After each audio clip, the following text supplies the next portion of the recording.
என் அன்பு சகோதர சகோதரிகளே, ஆண்டவரும் உலக இரட்சகருமான இயேசு கிறிஸ்துவின் நாமத்தில் என் அன்பின் வாழ்த்துக்கள். இன்றைய முத்து என்னும் இந்த சிறிய தியானத்தின் மூலம் மறுபடியும் இந்த நாளிலும் உங்களை சந்திக்க ஆண்டவர் தந்த கிருபைக்காக ஆண்டவரை நான் ஸ்தோத்தரிக்கிறேன். பிரியமான தேவனுடைய பிள்ளைகளே, இந்த நாளிலும் இந்த தேவன் என்றென்றைக்கும் உள்ள சதா காலங்களிலும் நம்முடைய தேவன் மரண பரியந்தம் நம்மை நடத்துவார். இந்த வசனத்தை மையமாய் கொண்டு ஒவ்வொரு நாளும் தியானிக்கிறோம். மரண பரியந்தம் நம்மை நடத்துவார்.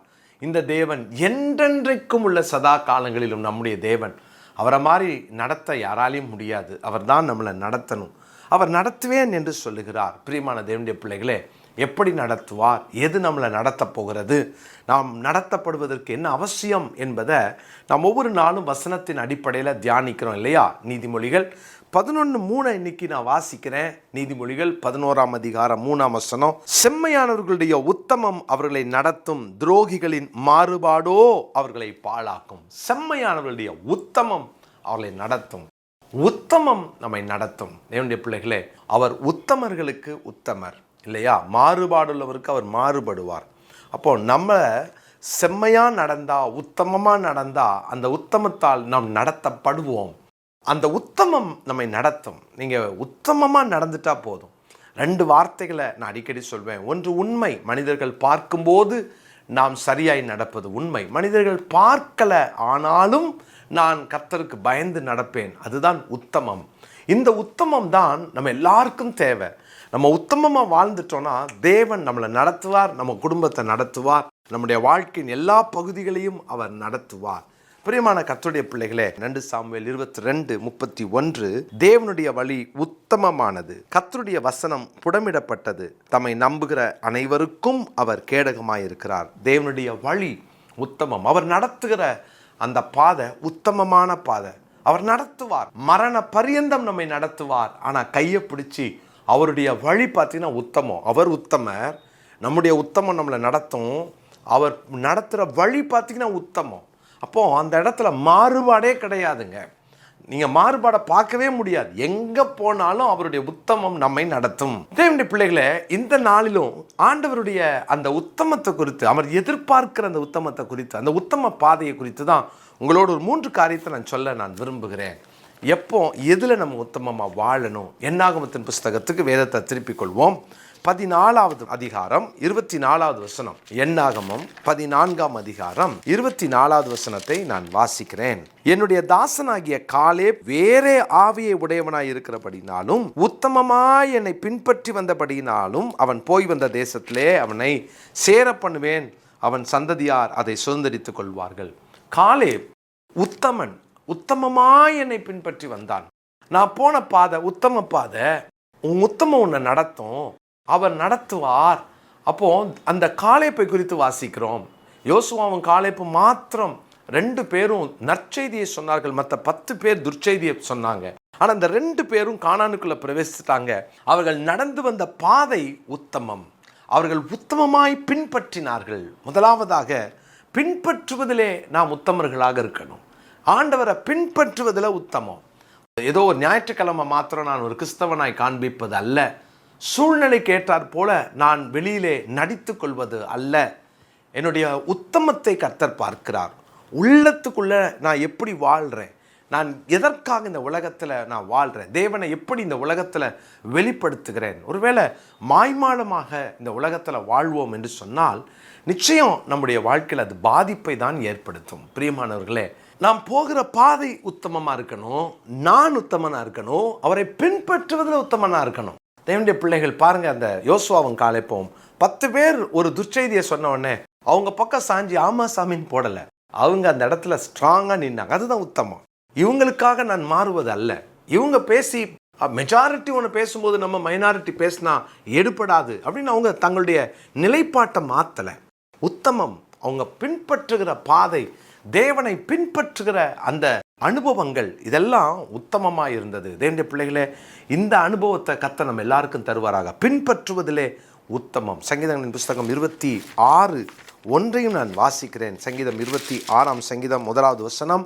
கர்த்தாவே என்னை நியாயம் விசாரியும், நான் என் உத்தமத்திலே நடக்கிறேன். ஆமென். காலேப்பும் யோசுவாவும் அவங்க உத்தமமாக இருந்தாங்க. இங்கே சங்கீதக்காரன் சொல்கிறார், நான் என் உத்தமத்திலே நடக்கிறேன், நான் கர்த்தரை நம்பி இருக்கிறேன், ஆகையால் நான் தள்ளாடுவதில்லை. நான் என் உத்தமத்திலே நடக்கிறேன். இந்த அனுபவம் நம்முடைய அனுபவமாய் மாறட்டும். எல்லாவற்றிலும் யார் மொத்த கூட்டம் வேற மாதிரி இருக்கலாம், ஆனால் நான் உத்தமமாக தான் நடப்பேன். நான் கர்த்தரை உத்தமமாக தான் பின்பற்றுவேன். ஏன்னா ஆண்டவர் உத்தமர், உத்தமர்களுக்கு அவர் உத்தமராக இருப்பார். அதனால் முதலாவது உத்தமம் நம்மை நடத்தணும்னா நம்ம பின்பற்றுவதிலே உத்தமமாக இருக்கணும். இரண்டாவதாக ரூத்தின் சரித்திர புஸ்தகம் 3ஆம் அதிகாரத்தின் 10வது வசனத்தை நான் வாசிக்கிறேன். ரூத் 3ஆம் அதிகாரத்தின் 10வது வசனம். அதற்கு அவன், மகளே, நீ கர்த்தரால் ஆசீர்வதிக்கப்படுவாயாக. நீ தரித்திரரும் ஐஸ்வர்யவான்களுமான வாலிபர்களின் பிறகே போகாததினால் உன் முந்தின நற்குணத்தை பார்க்கிலும் உன் பிந்தின நற்குணம் உத்தமமாயிருக்கும். பிந்தின நற்குணத்திலே உத்தமம், அதாவது முன்னாலேயே உத்தமமாக தான் இருந்தா, அவர் நற்குணத்தில் உத்தமம் தான். அவளுடைய நல்ல குணசாலியான பெண் தான் இந்த ரூத். ஆனால் பிந்தின நற்குணம், அதாவது நான் இந்த வார்த்தையை இப்படி எனக்கு ஒரு வெளிச்சம் கிடைத்தது. நேற்றை விட இன்னைக்கு, இன்னையை விட நாளைக்கு. அப்போ அந்த பிந்தின நற்குணத்திலே உத்தமம். என் லைஃப் மாற மாற, ட்ராஜடி வர வர என் லைஃப்பில் அந்த உத்தமத்தை நான் இழந்துடக்கூடாது. என்ன நான் உத்தமமாக நடந்து, உண்மையாக நடந்து, இவ்வளோ நான் உண்மையாக வாழ்ந்து என்னத்தை கண்டுட்டேன், அதனால் இனி நான் இப்படி தான் வாழ போகிறேன் அப்படின்னு நம்முடைய நிலைப்பாட்டை மாற்றுவது அல்ல. நான் உண்மையாக வாழ்ந்தேன், உண்மையாக பேசினேன், உண்மையாக இருந்தேன், அதுக்கு எனக்கு பலன் இல்லை, அதனால இனி நான் எப்படி வேணாலும் வாழ்வேன் என்பது அல்ல. ரூத் மோவாப் தேசத்தில் அவளுடைய குணம் எப்படியோ இங்கே வந்ததுக்கு, பெத்லஹேமுக்கு வந்ததுக்கு அப்புறம் அவளுடைய குணம் மாறிற்று. அவளுடைய அந்த குணத்தில் இன்னும் உத்தமம் அப்படின்னா அவளுக்குள்ள மாய்மாலமே கிடையாது. அவளுடைய உத்தமம், குணத்தில் உத்தமம் வேணும், அதுவும் பிந்தின குணம்.